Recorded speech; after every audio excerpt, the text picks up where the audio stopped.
Hi friends, welcome back to my channel కాకినాడలో మీ కీర్తి. ఈరోజు మీ అందరికీ కూడా ఒక మంచి టిప్ అయితే చెప్పాలనుకుంటున్నానండి. అదేంటి అంటే, అందరికీ కూడా వాతావరణం చేంజ్ అవ్వడం వల్ల కఫ్ అది ఎక్కువగా ఉంటుంది కదా, దగ్గు అది. వాటి కోసం మంచి రెమెడీ అయితే చెప్తున్నానండి. యాక్చువల్గా ఇది మా అత్తయ్య గారు చెప్పారు, నేను వాడాను, బాగా రిజల్ట్ అయితే వచ్చింది. అది నేను మీ అందరితో షేర్ చేసుకోవాలనుకుంటున్నాను. ఓకేనా ఫ్రెండ్స్? అదేంటి అంటే, ముందుగా తమలపాకులు ఉంటాయి కదండి, తమలపాకులు ఒక 2 లేదా 3 తీసుకోండి. ఇలా తీసుకుని వీటి ముందు భాగం కొసలు ఉంటాయి కదండి, ఈ కొసలు, అలాగే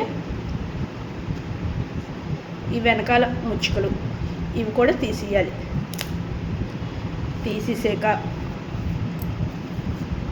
ఇలా మనం తీసుకున్న తమలపాకు మీద కొంచెం మిరియాల పౌడర్ అండి, చాలా కొంచెం అన్నమాట.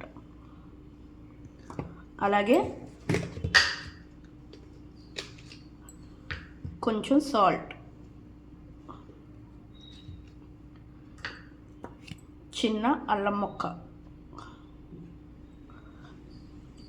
అలాగే హనీ,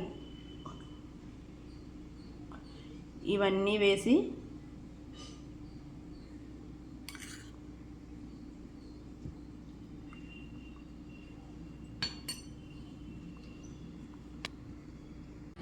ఇలాగా ఈ మిరియాల పౌడరు, సాల్టు, అల్లము, తమలపాకు, తేనె, ఇవన్నీ కూడా ఇలాగ తమలపాకు మీద వేసి ఇలా ఫోల్డ్ చేసుకుని పరగడుపును కానీ, టిఫిన్ చేసాక కానీ, లేకపోతే లంచ్ చేసాక కానీ రోజు ఒక 4 రోజులు తీసుకుంటే మనకి కఫ్ అనేది తగ్గిపోద్దండి.